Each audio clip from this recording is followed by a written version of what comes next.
In the 2002 cult classic Paid in Full, rapper Cam'ron, who played the drug dealer Rico, delivered the movie's most legendary line, proclaiming, "Niggas get shot every day, B."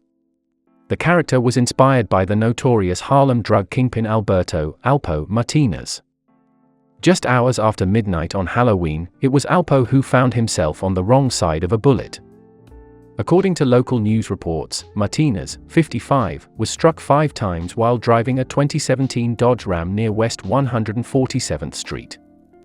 Medics were unable to revive him and he was pronounced dead a short time later at Harlem Hospital.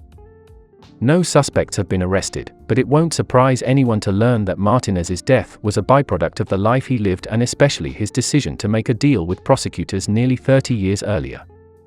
In the history of drugs in America, Martinez is one of its most notorious cautionary tales. His legacy lives in the world of hip-hop, the genre that was still in its relative infancy during his apex.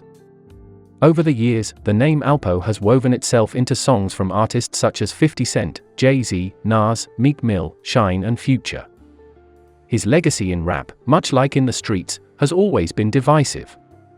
To me, it's even beyond the snitch factor of that story. "There's something to be said for the murder of your brother," Pusha T said, explaining his "How You Niggas Celebrating Alpo?" lyric from the 2015 track, FIFA. "It was just a whole bunch of violations that to me are just a bit too much to be clapping your feet about somebody coming home from jail. Someone who violated on so many levels publicly. Wars are remembered for the carnage they bring and the legacy they leave, but no war starts with the first shot fired." A decade before Martinez's reign began, New York City faced a financial crisis that nearly crippled it, leading then-President Gerald Ford to publicly blast Gotham for asking the federal government for help. Ford eventually changed his mind, but budget cuts had a dramatic impact, especially in the city's working-class neighborhoods. As a result, options became scarce and a generation of young black men enrolled in something more dangerous than the military, the streets. In New York City in the 80s, it wasn't athletes or rappers who sat atop the social hierarchy in the black community. That distinction rested with drug dealers. They had money, power and respect. They were, in many ways, the tastemakers of fashion and were living the lives that many rappers spoke about in their music.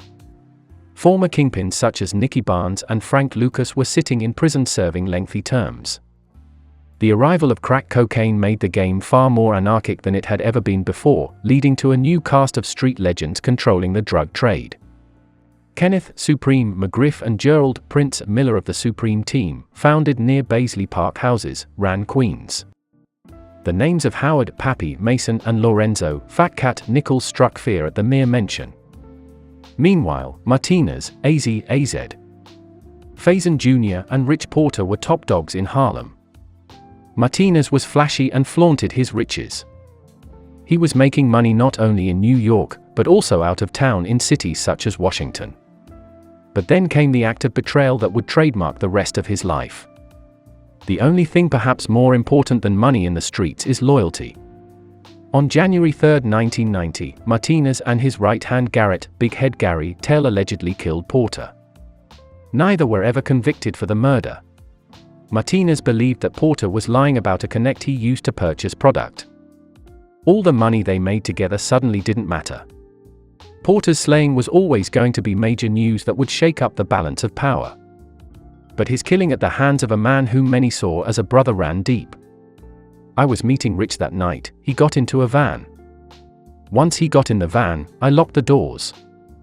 As I was pulling off, I was asking him, 'Yo, Rich, where did you get that coke from?'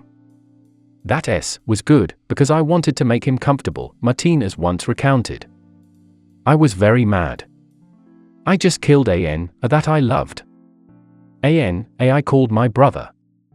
Exactly how many bodies Martinez piled up over the course of his life may never be known. But nearly 2 years after the hit on Porter, Martinez's world came to a screeching halt. History remembers November 7, 1991, as the day Magic Johnson announced his retirement from the NBA after being diagnosed as HIV positive. On that same day, Martinez, 25, was arrested in Southeast Washington, bookending a year-long manhunt by the FBI for one of the more powerful drug dealers in America. A day later, Martinez sat in a courtroom hearing the list of charges with his name on them. Authorities also wanted information on the slayings of big-time Washington drug dealer Michael Anthony Salters, aka Frey, and Timothy Cohen and Mark Mullen. The latter two were killed in broad daylight at an Oxon Hill, Maryland, car wash. Martinez didn't say much in the courtroom that day. He sniffled loudly and his eyes filled with tears, the Washington Post reported at the time. He was staring at 14 counts of murder, including the deaths of Porter and his 12-year-old brother William, and the real possibility of death row. Few people who get into the drug game are granted a safe exit strategy. Death or prison are often the only outcomes. Martinez was desperate for any sort of a win. He cooperated with authorities, and because of that breach of street code, many of the same people he made money with in the streets were now wards of the state. One figure in particular was Wayne Perry, a man described by Lawton Legends author Aone Williams as the most infamous hitman to ever walk the streets of the nation's capital. Perry was eventually sentenced to 5 consecutive life sentences without the possibility of parole. In exchange for his testimony, Martinez was sentenced to 35 years, and eventually was released into the Witness Protection Program in 2015. The identification found at the scene of the crime listed him as Abraham Rodriguez, a resident of Lewiston, Maine. After the shooting events, one has to ask, why would Martinez be so comfortable walking through his old stomping grounds given the sins of his past? Truth be told, Martinez was visible in Harlem even before the shooting that took his life. Clips emerged online in recent years of Martinez in the streets he once ruled. Ego has blinded men since the beginning of time. That's about the only elixir that explains why one of the most storied and maligned street hustlers was leaving a nightclub in Harlem in the wee hours of the morning. Martinez wanted to be seen because Martinez always thrived on that sort of acknowledgement. Martinez's slaying seemed almost preordained. It's impossible to tell the story of Harlem or the war on drugs without mentioning the carnage Martinez played a significant role in orchestrating.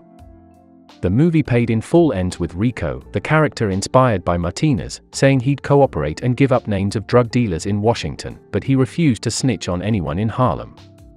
In his words, it was there where he would always be the king. Yet, as history has shown, nothing has ever stopped a king from being beheaded.